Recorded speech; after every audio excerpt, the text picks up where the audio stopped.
Okay, we are being live. We've gone live now. So let's start. I think, and I think we should start. And then I'll check with Dr. Aisha. I think I should. Assalamu alaikum everyone, Okay. and I'm Sadiq and I'm the president of Harvard Club of Pakistan, and I welcome you on behalf of the club. Today we're hosting a very discussion on a very important topic, which is close to my heart, but as close to everybody, all the women in this country, because we've been affected by this since years now. I mean, violence against women in Pakistan is an unfortunate reality, and generally in Pakistan, women are considered second-class citizens. But the recent, the surge of events that we've seen, particularly August, was horrifying for us. I mean, we started with news of Kurtala, who was murdered by her husband, and then Noor, who was brutally murdered, tortured and murdered by her friend, and then Aisha, who was molested in broad daylight by 400, 500 men on 14th of August in Minar, Pakistan. So it's not about like you have to be, women from a particular ethnicity, social group, or income group to be a subject of violence. I mean, now women from all walks of life, all strata are affected by it. And that's why I mean, I can throw numbers, and there's so many numbers to show that how bad the situation is for women in the country. But just like this one figure that I saw, that the World Economic Forum's report on global gender gap, that it would take Pakistan 135 years to close this gap. So, and instead of progressing, I think we've in what the news that we've seen in the last few months, I think we've regressed.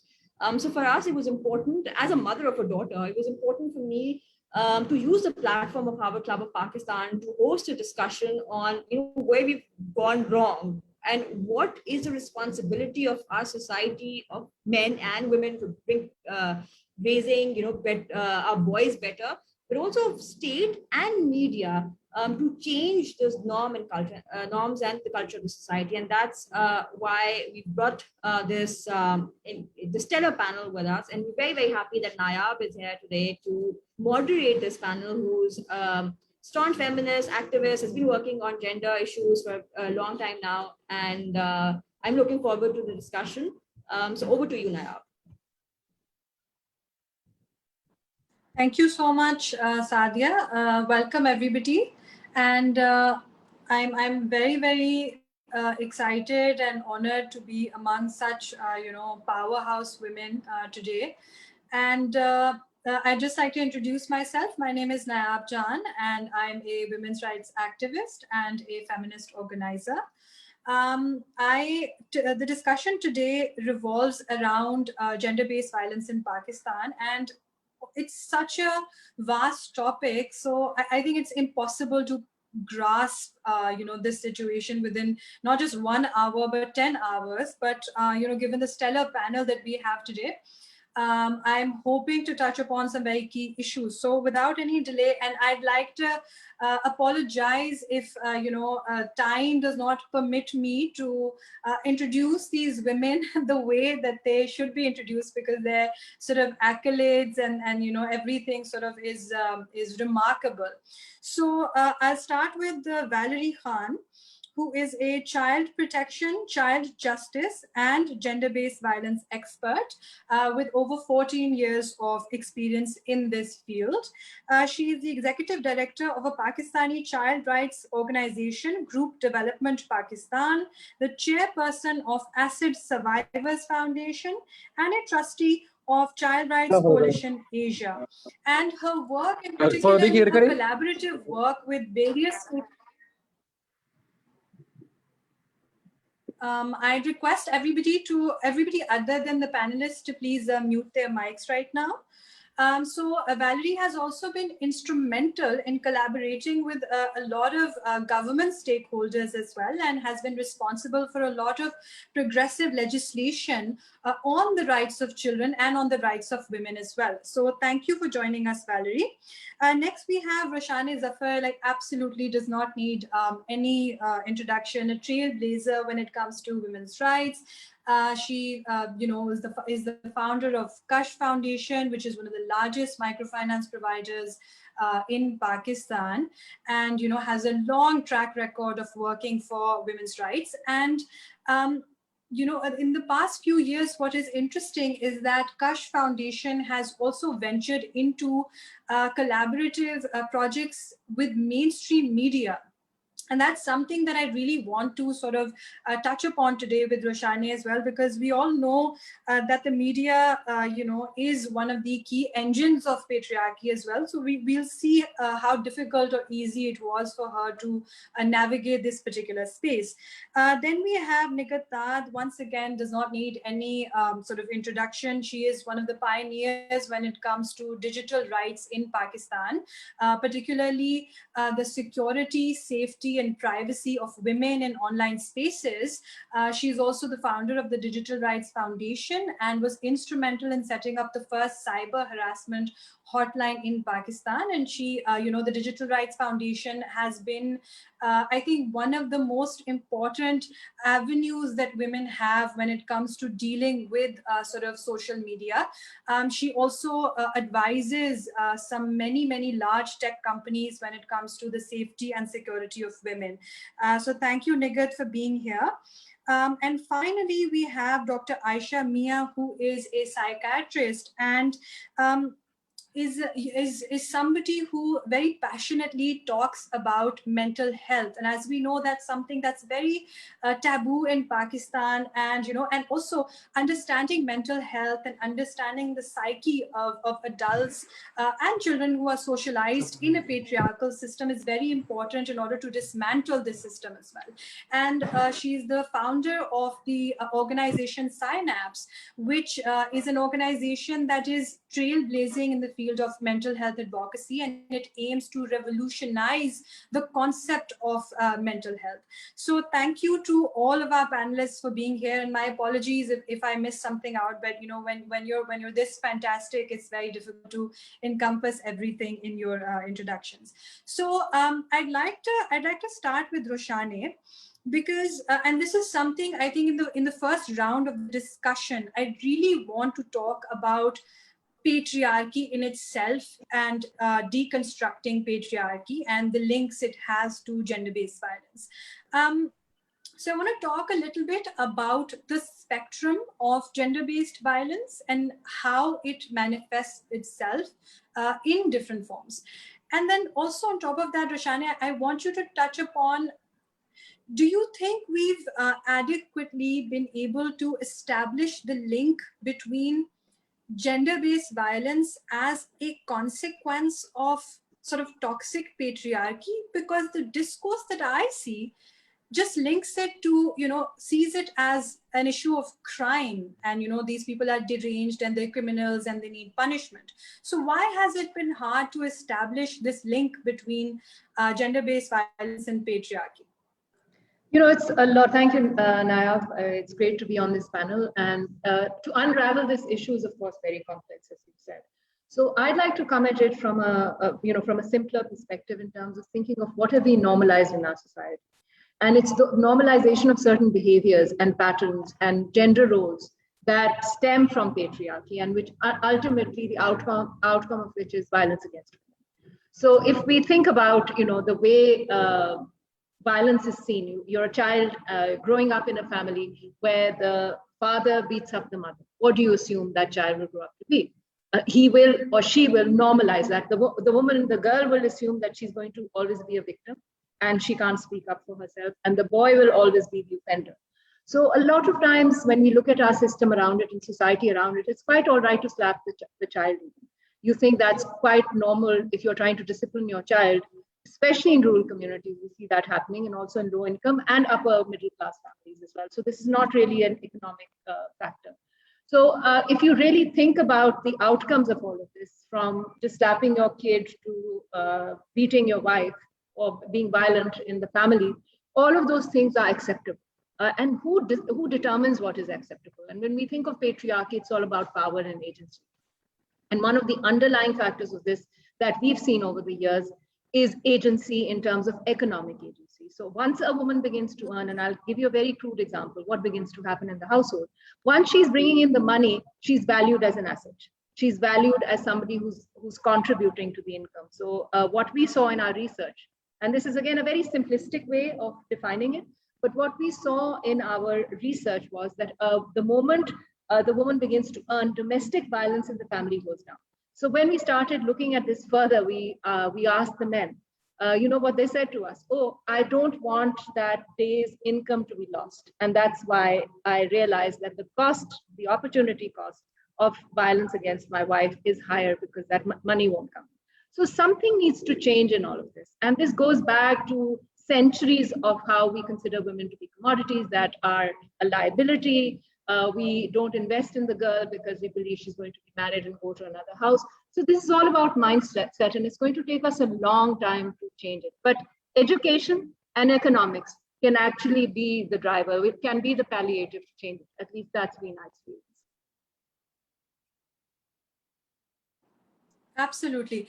And do you think that, the discourse that has emerged in Pakistan, do you think that people, particularly the discourse we see sort of on the media, do you think that it adequately encompasses patriarchy, as sort of the root cause, or do you think it's just the crime and punishment discourse?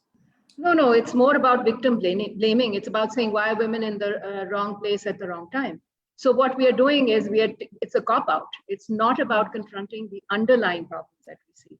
So, what it's saying is, why did that person be at Minar-e-Pakistan at that time? Why was she there at that time? Why did she go out? Or the woman on the motorway, why was she driving at 11 o'clock?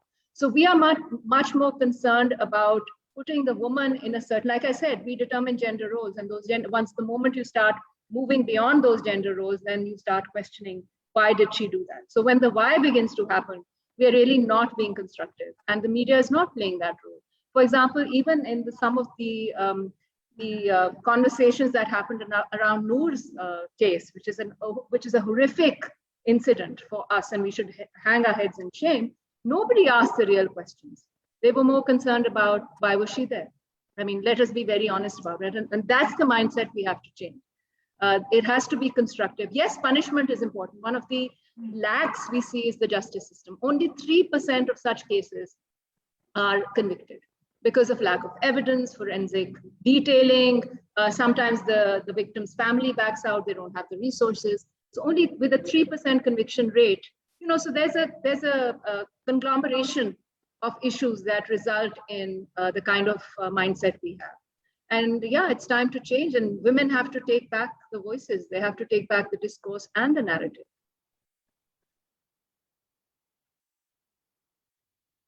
Absolutely, absolutely. Valerie, I'm going to come to you now. I want to pose a similar question as I did to Roshane, definitely in terms of we're setting the foundations of patriarchy and its various manifestations. Since you have a lot of experience working with children, I really want to know, in your experience, if you could tell us how patriarchy manifests itself in the family, and how gendered roles are taught inside the family, and how we can unlearn these gendered stereotypical roles. Well, I mean, when we talk about patriarchy, it means that we are shifting away from a fundamental concept, which is about parity, basically. And that parity concept is something that, although we may find it in several, I would say, manifestations, whether they would be social-cultural, religious, or even political, but those are concepts that may be formulated and not necessarily institutionalized or promoted in an official narrative, or vastly promoted. And I think because we have, whether forgotten or decided, since most of the decisions are made by men, decided to forget that fundamental, or to stay away from that fundamental concept, the children, and according to their age and developmental phase, are usually, as Roshana mentioned, exposed to an extremely toxic model, extremely toxic norms. And those norms are highly problematic, and they are not specific to Pakistan. I mean, they might be certainly overwhelmed in South Asia or in certain non-developing countries. But I mean, patriarchy and discrimination and GBV is an endemic issue. And I'm highlighting that because it has a direct impact on what we are facing in Pakistan as well. I think there is a global attempt, which is 1,000 years old, to ignore women's voices, to consider us as secondary citizens. Indeed, I think the title has a value. And I think whenever women or feminist men have tried to challenge that, we have faced that resistance. And the problem with children, as Roshana said, is that by not addressing, so first of all, the initial manifestation of toxic masculinity, which frankly speaking are molding, shaping patriarchy, means that you are basically preparing children to whether turn into potential perpetrators or potential victims. And that means that by forging or raising children with toxic around toxic models, you're basically ensuring that you're going to perpetrate the intergenerational cycle of violence, of discrimination. And so when we talk about parity, when we talk about, and Dr. Mia will explain it better, using mental health of reformation or rehabilitation, or reforming the curriculum, ensuring another state narrative, a humanistic Islamic narrative, for example, or a humanistic political or sociocultural narrative, we basically need to do that in thinking that we are preparing the next generation of decision makers, of citizens, and that what is happening now is conditioning what is going to happen tomorrow. And in that sense, in my view, child protection and child justice is a critical way to counter violence against women and girls and GBV.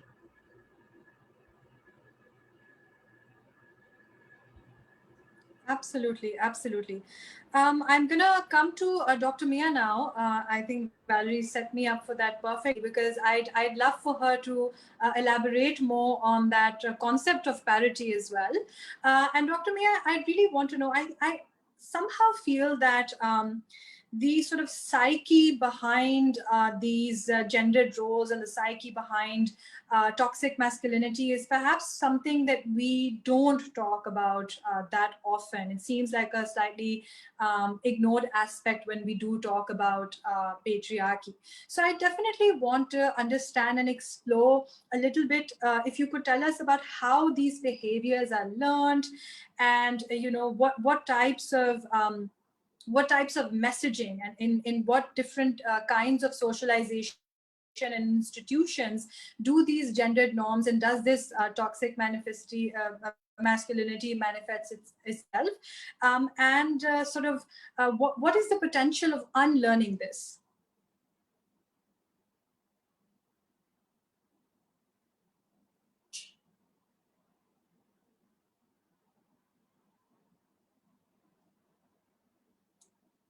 Dr. Mia, Dr. Mia, are you there? Mute. She may be on mute. Okay, all right. I was on mute. I keep making that mistake every time.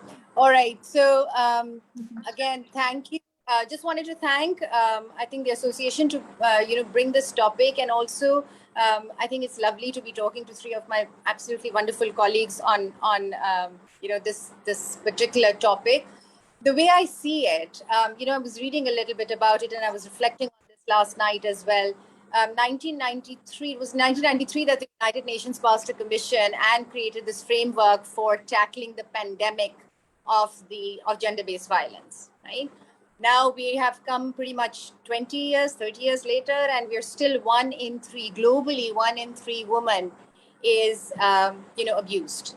So absolutely, I think when we're looking at Pakistan, patriarchy is a huge part of it. But even in countries, it seems, where there is not the sort of pandemic or this epidemic of patriarchy or the cultural nuances of patriarchy, gender-based violence continues. And what has happened is that we've also seen during COVID that the prevalence of gender-based violence is kind of shot off the roof, right? So even in England, for example, their call centers were getting, 9 times and then 13 times and now 23 times more calls in relation to gender-based violence than before. So there's a lot more that goes into this idea of gender-based violence. And your question to Roshani and Valerie, that crime-based answers, they're not the answer. There needs a huge systemic change, and there needs to be an understanding of culturally looking, anthropologically, sociologically looking at our culture, our setting, that where is this coming from? Of course, economic parity is a big thing, and really brings a lot of independence to women. Toxic masculinity, very close to my heart because I'm an adult, but then also sub-trained in child adolescent psychiatry. So I think that we have been focusing too much over the past 100 years or whatever years in our culture in Pakistan, the South Asian cultures, and how are we going to raise girls, right? You sit like this, walk like this, talk like this, appear like this, weigh like this, look a certain weight, don't look a certain weight. I mean, there's just so much focus on just the girls, and there has been none on the poor boys, right? So culturally, the idea of a boy being assertive, being aggressive, being loud, being out there, defending their mothers, defending their daughters, that's looked up upon, right? I have parents, mothers in my clinic bringing 6-year-old boys saying that he's too gentle, he's too kind. Can you please fix him so that he can be assertive? My husband is saying, why doesn't he go out and why isn't he aggressive like the other boys? And I keep telling them, listen, we need more kind and soft-spoken and gentle boys in Pakistan.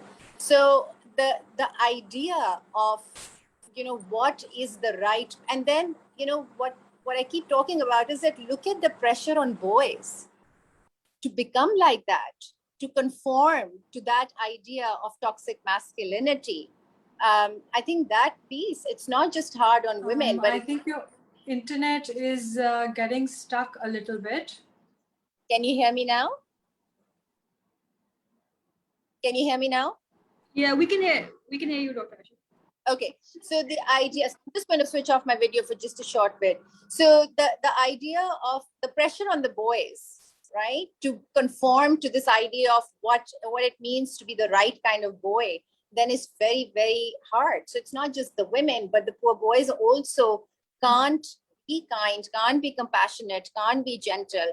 And that keeps growing until, you kind of see that we have to be, a little bit of, the sister saying something, we have to hit her, or we have to scream at her, the wife saying something, we have to scream at her. It's like, so I think that has to change. And that will change from parenting, that will change from mothers focusing more on boys than on girls. I think for us to add compassion and kindness in our school curricula, in our households, kind of changing that whole narrative of what it is to be a sort of, a gentle, kind, sweet boy. And it's okay to be like that. I think that we need to make that more appealing. We need to make that, if I can use the word here, sexy. We need to make gentleness, kindness, generosity, sweetness. We need to make those things more acceptable in our society in some ways, right? So that's what I would say, and we'll continue this chat later, afterwards. Absolutely, that was absolutely fantastic. I'll move on to Nigat now, and Nigat, I have a similar question, but I want to sort of now bring sort of the remaining societal institution that we still haven't touched upon, and that is, of course, social media and online spaces. And I really want you to touch upon how, in the last sort of 10 years, 15 years, how patriarchy has transcended offline spaces and has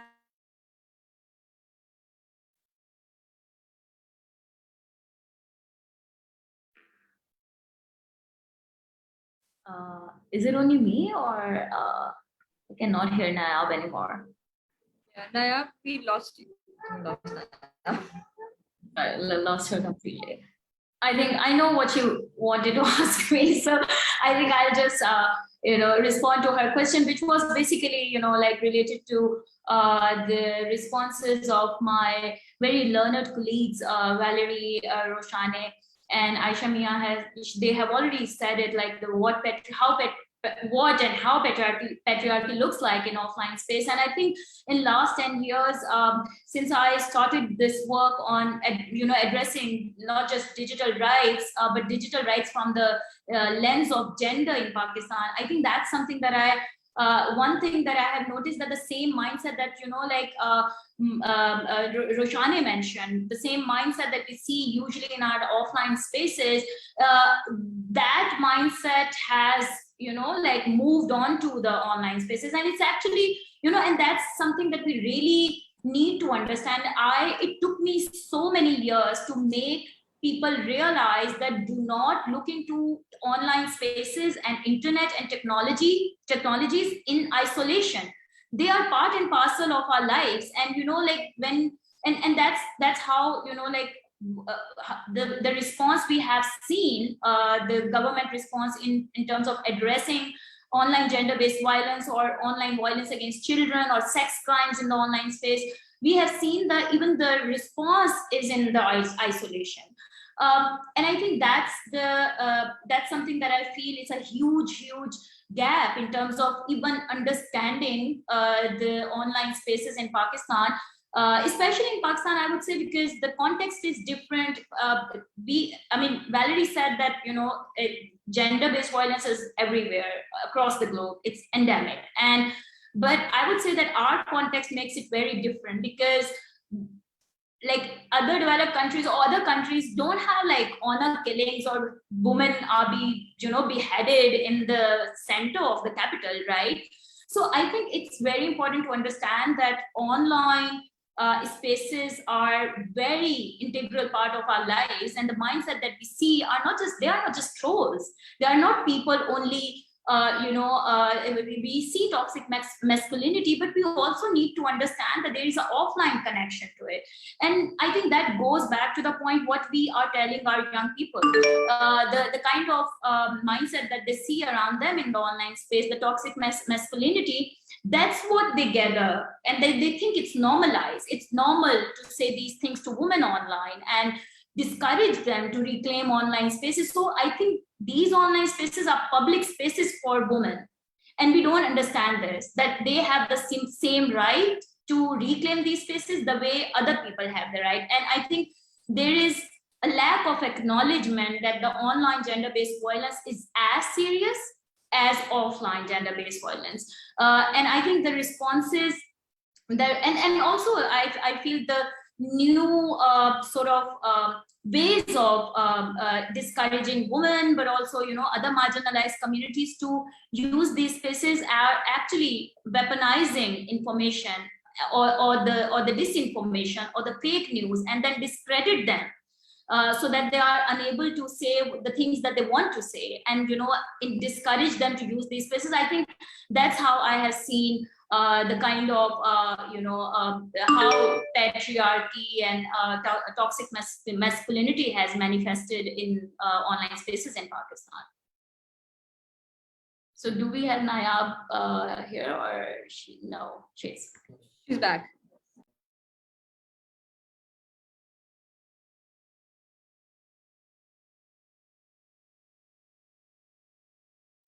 Okay, so Nayab, over to you. Nayab, you need to mute.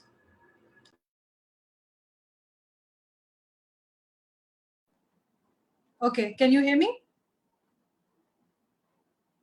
Yes, we can hear you. Okay, perfect. Apologies for that. So I want to go to the next round of sort of discussion, where I want to touch upon, because we have learned over, the last many decades actually, that gender-based violence is something that we cannot fix without collaborative effort between different institutions, whether it's governmental institutions, non-governmental institutions, the media, different sort of collaborative efforts are required. So I want to start this round off by keeping in mind this particular thing. And I want to start with Roshane, and here's where I really want to touch upon you ventured into collaborations with the mainstream media, and I think dramas like Odari sort of really took television by storm, and they also kind of shattered some of these myths that there's no demand for serious content or anything other than sort of like the formula sort of sasbo kind of content. So can you take us through that process, like why you decided to do that, and also tell us what are the perils of trying to create content that is so, revolutionary within an industry that is largely still patriarchal?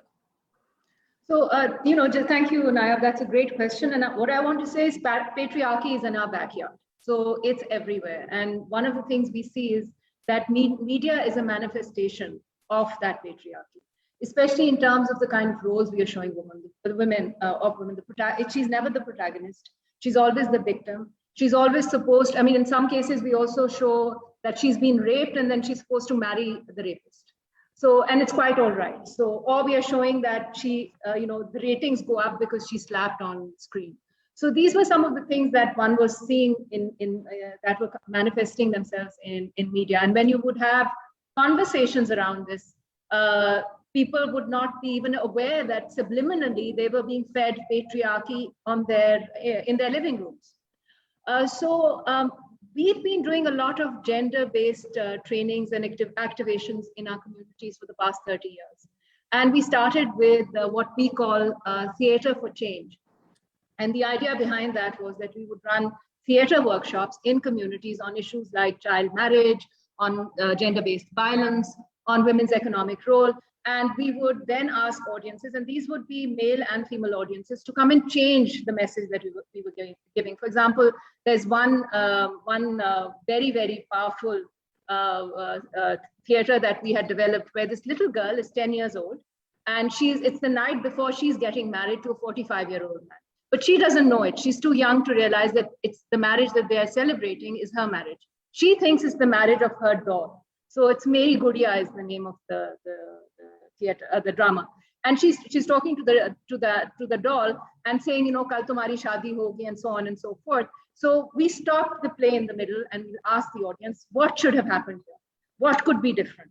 So this whole evolution of discourse and narrative that we began to have with men and women in communities generated this understanding that anything that discourse or dialogical, the dialogue with the communities can actually bring about mindset change, because people can relate to characters and stories. So storytelling became very important. But when we saw what was happening on the media, these were not stories that were representative of how you wanted to see society. So in 2012, I attended a conference in the Dominican Republic, and I came across the notion of telenovelas in Latin America and how those had transformed, especially they've taken up the issue of gender-based violence. And that had transformed the entire dialogue around violence against women in Mexico, where 1 out of every 3rd woman is a victim of violence. So this struck me as a eureka, and I thought, well, this is interesting. And then I came back and I spoke to a couple of people, and that's when we started developing the notion of how we could design content that had a social message in it, what we now call edutainment, education and entertainment. The process itself, of course, requires a lot of research. It requires getting good script writers, getting good directors, best of class cast, making sure that the messages you design and develop are tested and understood.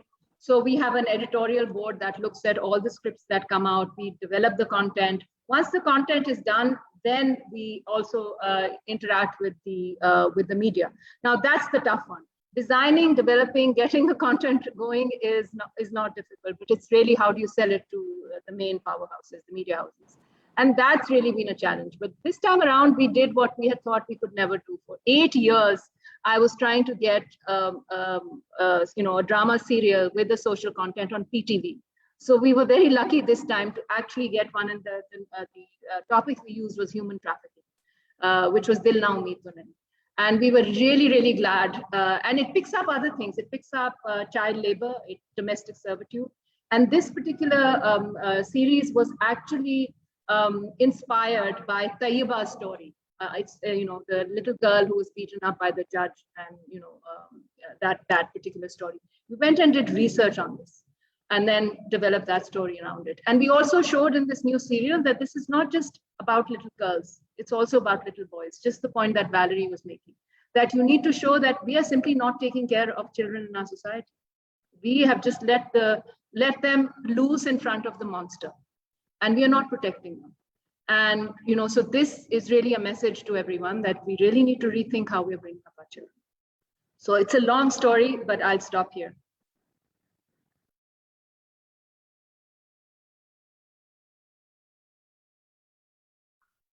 Naya, please unmute yourself. I'm so sorry, I keep disconnecting and I keep getting automatically muted. So I want to go to Valerie on this note, because we are talking about collaborative efforts. And Valerie, you've been a part of this ecosystem where it has been essential for various stakeholders to collaborate when it comes to whether it's protection of children, gender-based violence, any of that sort of thing. You've been instrumental in legislating and collaborating on that as well. So I really want to know how what is it also limiting sometimes when you are sort of you exist in the framework that the governments have created and states have created, and those do tend to be largely patriarchal, and sometimes it must be like a frustrating process. So what has been your overall experience, and what are the ways in which we can push for this change more, given that, of course, we still need to work with governments, but without exhausting ourselves and without getting overly frustrated? So I don't actually. I think first of all, if you talk about, because I lead a child rights organization, and again, to me, one of the key multidimensional aspect to counter GBV and VOG, violence against women and girls, is via child protection, because I believe in this intergenerational cycle of violence, as I mentioned earlier. So to do that, inherently, child protection is about a multi-stakeholders mechanism and structures. And in general, as a development practitioner, I don't believe, SDGs are interconnected and human rights based for a reason. So those synergies can be frustrating, yes, for sure, but not only because of the government. As a woman, I have faced a lot of patriarchy within the civil society as well. As Roshani said, it's in all our backyards. So I think as a woman, it can be certainly frustrating, but it can also be very inspiring and motivating, because you have allies in all, actually, I would say, representations of the states, whether it is the government, the judiciary, or the parliament. And you would have both. You would have allies and you would have opponents. And the same happens within the civil society.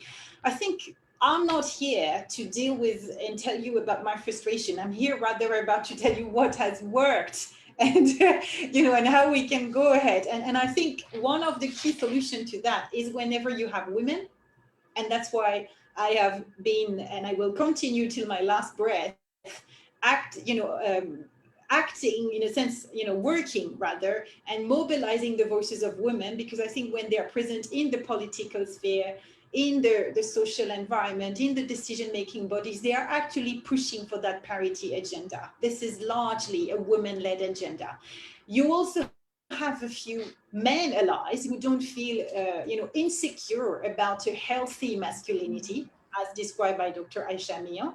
And it's important to bring them on board as well. So, for example, we've had extraordinary judges, at the highest level, some women in the ministries, some parliamentarians, and I could give you tons of names. I can do that afterwards, it would be too long, who've been leading the agenda. And I think it's important to give that state ownership. I insist, not only the government, because you need the political buy-in, you need the structural, institutional, and social cultural buy-in to sustain that positive change. So, for example, you couldn't 10 years ago speak publicly about child sexual abuse the way we're speaking now about it. This was never, at least in a narrative, a key priority agenda. So it means it's changing. I've worked for an organization which has managed to decrease acid attacks by 85% in Pakistan.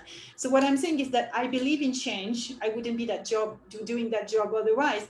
But without that synergy, and in my view, without the state leadership, this is not going to be possible. Also because they have more outreach, bigger resources when they decide to allocate them, and that's up to you to convince them. And I guess I would like to quote the chairperson of Islamabad Policy and Research Institute. He was brilliant by underlining and explaining in a very simple manner how ending gender-based violence and ending violence against women and girls was actually a matter of national security. And I think we can't touch upon the notion of parity and ending GBV and VOC without realizing how much it is in the best interest of any country on the planet, how it serves the fundamental structure of our society, family. I mean, you hear nonsense such as stopping domestic violence is going to destroy your family system. For God's sake, this is by allowing domestic violence that you are destroying a family. And I'm just flabbergasted to hear such statements, by some people. And I think we need to really acknowledge and thank, state leaders such as President Arif Alvi, for example, who quote Muhammad Ali Jinnah, who fight regularly to promote women's socio-economic empowerment, and say that until and unless women do not have a safe and equal access to all spheres of life, we will not be, a healthy and prosperous society. I think that's where we need to focus, and that's a very good example. What the presidency in Pakistan is doing right now of positive synergy between civil society and between the state to move forward in the right direction. Absolutely. Brilliantly said. I completely agree. I think the scale of resources that the state has, we have to accept that it's much larger than what the rest of us can imagine. On that note of collaborations, Nigat, I want to come to you because you have worked with big tech.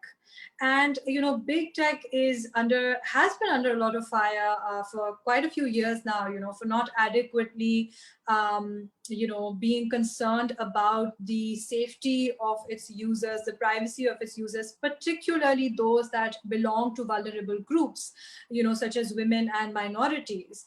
So I really want you to touch upon what you think are sort of the current loopholes and what your work in this space has told you. How can we hold the big tech accountable, and what are the measures that they already are taking for making online spaces safer for women? Yeah, so to address online gender-based violence, we cannot only rely on jurisdictional sort of law enforcement response. In our case, which is Federal Investigation Agency Cybercrime Wing, and as I already said that our response so far towards addressing online hate speech against marginalized communities is basically through Cybercrime Wing or Prevention of Electronic Crimes Act. And I feel that there's so many strategies that not only users but different actors need to employ. What we do at the Cyber Harassment Helpline is that we have three-pronged approach. When anyone calls us with a complaint of being bullied or trolled or facing hate speech, or their accounts are being hacked, or they are being blackmailed based on their intimate pictures. And so what we do is we basically ask them, what do they want? Do they want a legal remedy, which is in the law, and do they want to go to the law enforcement Do they want this to report to the particular platform, the social media platform where this is happening? And the third thing is, of course, which is part and parcel of the service we provide at Helpline, is basically, do they need mental health support, which is, like when women, especially women and marginalized communities, face targeted attacks, coordinated attacks online, it's very mentally taxing for them, and they don't know how to address, when they are under fire. So, there are like these approaches that we usually employ at the Helpline, but what we have done that, identified gaps also. So how, what are the gaps when people reach out to the FIA? What are the gaps in the law? But at the same time, what are the gaps in the mechanisms, reporting mechanisms of the tech giants like Facebook, Twitter, Google, TikTok? So, engaging them is also very important, because you just cannot rely on one institution, which is usually in our case, we say, oh, make laws, enact laws, and use those laws. Of course, we need laws, but at the same time, for online spaces, we need multiple strategies. And one strategy is to hold tech giants accountable and how they are responding to internet users in different jurisdictions. What we see is that all these big platforms are very, they respond to governments in the, the Western democracies. The Western democracies can hold them accountable and ask them to come to Congress and, respond to their questions.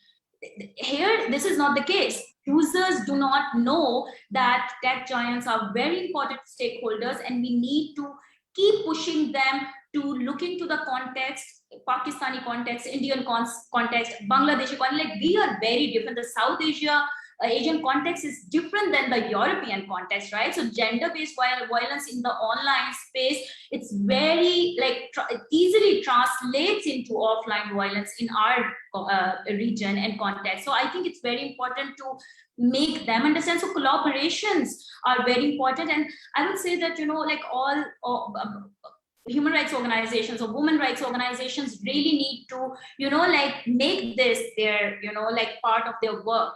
The online, when we say gender-based violence, they need to understand how online spaces work. We need to make our parliamentarians understand how online spaces work, internet, social media platforms, what are the strategies. So I think we need more conversations, we need more collaborations, and we need political will. When we raise a voice around violations happening in the online space, doesn't mean that we are bringing a bad name to the country. It means that we have a voice now, and women can speak up, and actually it's good. More women are speaking up. It means that they have a space of speaking up and voicing their opinions and voicing their concerns. So I think government really needs to open up in terms of collaborating and partnering. They cannot do it alone. We cannot do it alone. And I think joining hands together is very important against, tech giants also. So, that's all I want to say. But I think it's a very, technology is a, it's a rapidly changing space. And I think we all really need to catch up that, what are the strategies we need to address these issues in Pakistan. Perfect. Okay, brilliant. I want to come to you, Dr. Mia, and this is slightly a bit of a tangent when it comes to, the discussion we've been having regarding collaborations, because there's something very specific that I want you to answer today, because I think the sort of pain that we've all felt in the last 2 months, with cases like Moors and everything, it's very important for us to hear from people like you, because what I see online and what I see in discussions is people trying to whitewash a lot of killers and rapists by saying that they were mentally unwell or they were under the influence, and that is what explains their behavior. So I want to understand, is that true? People who commit gender-based violence, can we say that they are mentally unwell?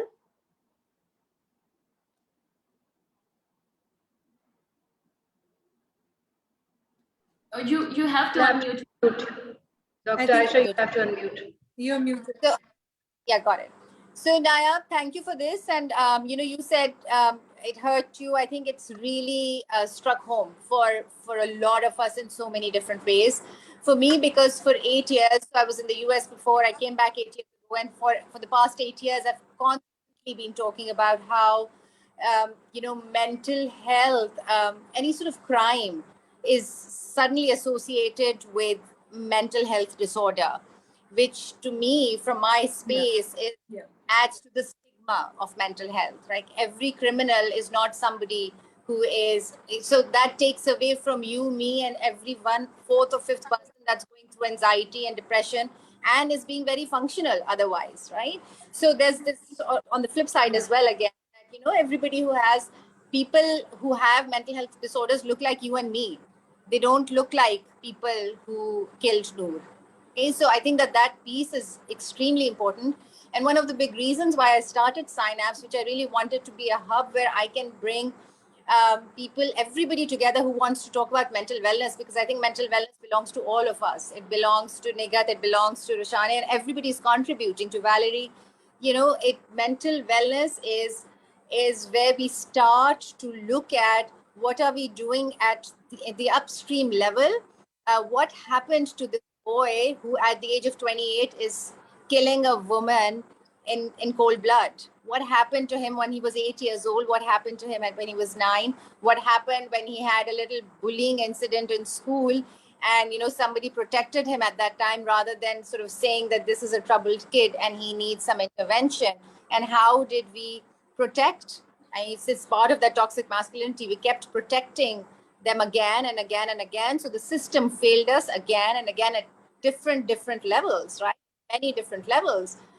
He was deported from England. It's like things, other systems took on the issues that he was struggling with, but we didn't. We kept embracing, the problems in certain ways. So I think that, and we will not do that with women.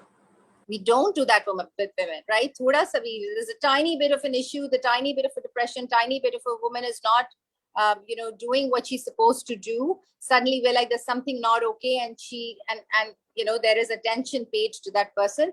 But for men, we don't do that. We keep protecting them constantly.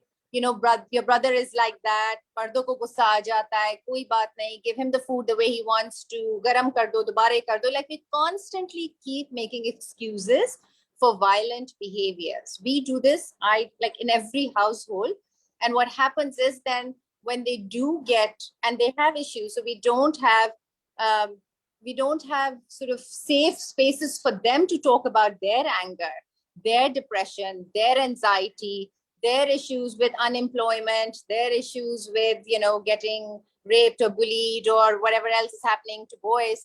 And this is what happens. You suddenly have a very, very troubled 28-year-old. So I think that, again, I really believe and I'll just quickly talk about this, that all of the anti-bullying campaigns all over the world have failed, always. So, creating anti-violent kind of, campaigns, creating can work, but work up to a certain point. What has to happen is that there has to be a shift in narrative, and we have to, instead of telling people what not to do, we have to tell people what to do. Right? So again, if I just take the example of online spaces, I was just thinking about, what Nigat was saying. I have been working with schools to start, ethical use of social media curricula in kindergarten. Can we start teaching our kindergartners how to use online social media safely and kindly, and, with the ethics and morals of how it should be used? We have to start that early. That's what needs to happen. The narrative really needs to change for us to sort of, find out what's right instead of focusing on what's wrong and how to fix the wrong. Absolutely. And I see this happening so much. You're absolutely right. This idea I think it's what we started at, taking it as a problem limited to crime and punishment rather than something much deeper that is happening in society, and linking it to patriarchy and toxic masculinity. I think we're at that point where we have to sort of close the discussion, but I do want to take closing comments from everybody, everybody who is left. Valerie, if you could just quickly sort of close the discussion, what does the future hold? Anything else that you want to say that you feel is important for us, and what direction we should be going in? Well, I think it's important to focus on two main things. First, synergies of state and non-state actors, and in a manner which is culture, gender, and child sensitive. That's number one, with indigenous solutions and indigenous evidence to feed the reform agenda. And secondly, putting mental health and child protection as at the core, at the center of our multidimensional programming to end GBV and VOG. Without that, it's not going to work. Thank you. Roshani, are you still here? Okay. I think Roshani has left, so I'll go through. I'm still here. I can just speak very quickly. Yeah, so I think the first thing we need to do on the media is not sensationalize violence. And I think that becomes very important.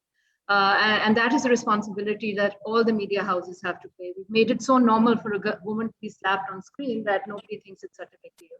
So I think from one message that I'd like to leave is, do not sensationalize violence. It's not a good practice. It just perpetuates.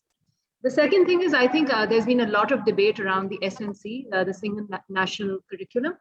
And I personally believe that educational curriculum can really change the way we see gender norms. And unfortunately, a lot of things in the current curriculum are not establishing that parity.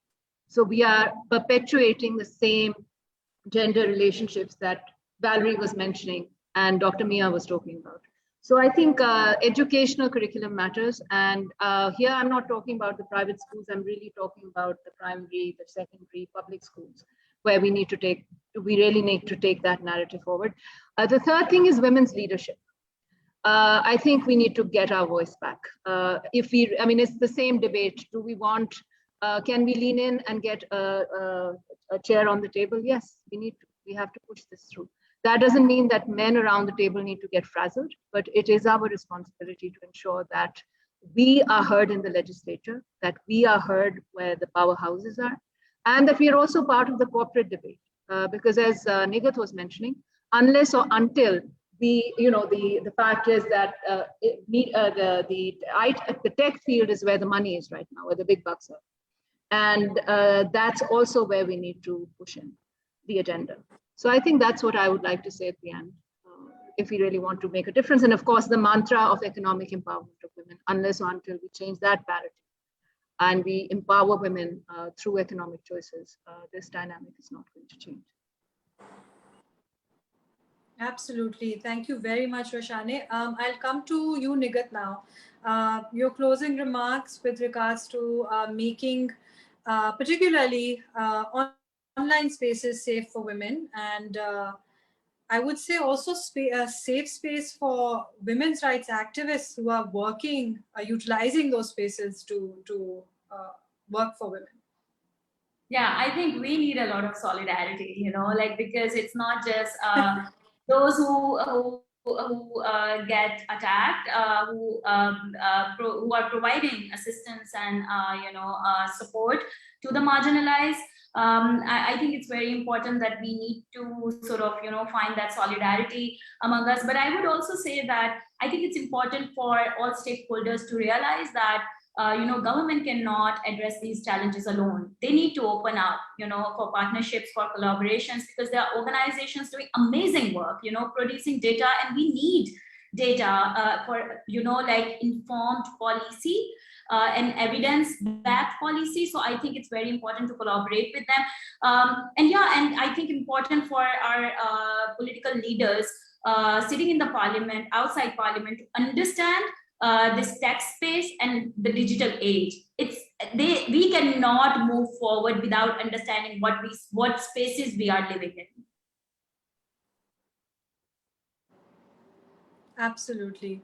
And Dr. Mia, your closing remarks, I'm very interested to know how you think that this sort of mentality and everything that we have learned throughout the course of our lives, I know it seems like a very, very large sort of task, but what are your closing comments on how we can sort of bring about a change in the narrative?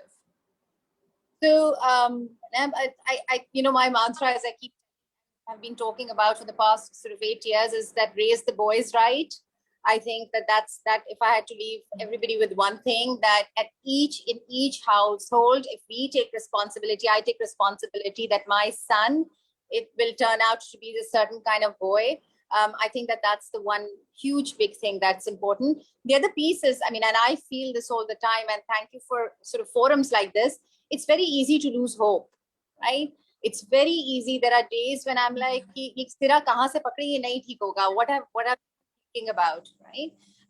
But then, as Valerie said, that things do change, and it might happen after 8 years, 10 years, but there's a slight nudge, and then suddenly you see, oh my God, this happened. Just recently, the Planning Commission reached out to me and said that within the Kamyab Jawan Ka initiative of the government, they want to add in the mental health stream, right? And integrate that for the mental wellness of youth. And I was like, wow, how did that happen? For the 8 years I'd been trying to sort of, talk to the government that mental wellness and mental health is important. So I think that parenting is extremely important. I think we need to have engaged social media and media, print media, all sorts of media in the space of parenting. What is good parenting? Raising our boys right. And then for women to not lose hope, but keep fighting.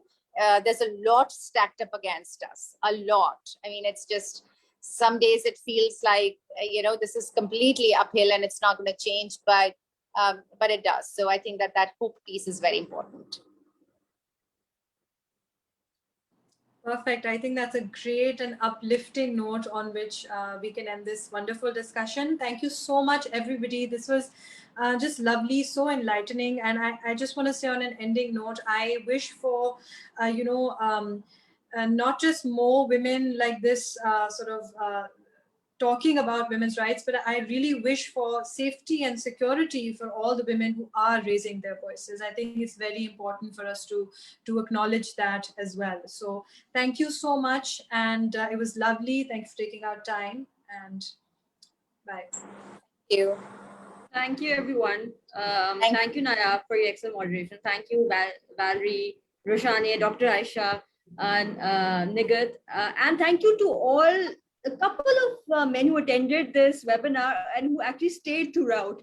Because I always say women know all of these things, right? But the men need to, because otherwise we're all talking in echo chambers, and men need to be allies and need to understand what is going on. So, and I would say, Dr. Aisha, what you said resonates with me. The forums like these, webinars like these actually give me hope, because the reason I wanted to have this event was because I'm a mother of a daughter and a son. And for me, I feel the responsibility that I have to raise better son, that he doesn't turn up like, the person who killed me. God forbid, or just give my daughter the strength that she has the agency and the confidence that she does not need men as protector and savior. And at times when these news come out, these incidents come out, you actually think of leaving the country. But then forums like these and the work that you all are doing, and kudos to you. I'm sure it must be frustrating when you hear this news, but you also, it's inspiring when the changes that you've been able to make through your work. And Valerie was talking about synergies between state and non-state actors. HCP as a forum, we're there. We extend our support to any collaboration or anything where we can provide support. We have 300, 400 members who have all graduated from Harvard University, well placed in the government, in private sector. Any support that we can provide to you, we're here. And yes, this is not the first discussion on violence against women. This wouldn't be the last discussion or webinar on this. But I think when we have this event, or anybody who has this event on violence against women, we need more men to attend. So on that note, thank you so much. Thank you so much for your time, and have a good weekend, everyone.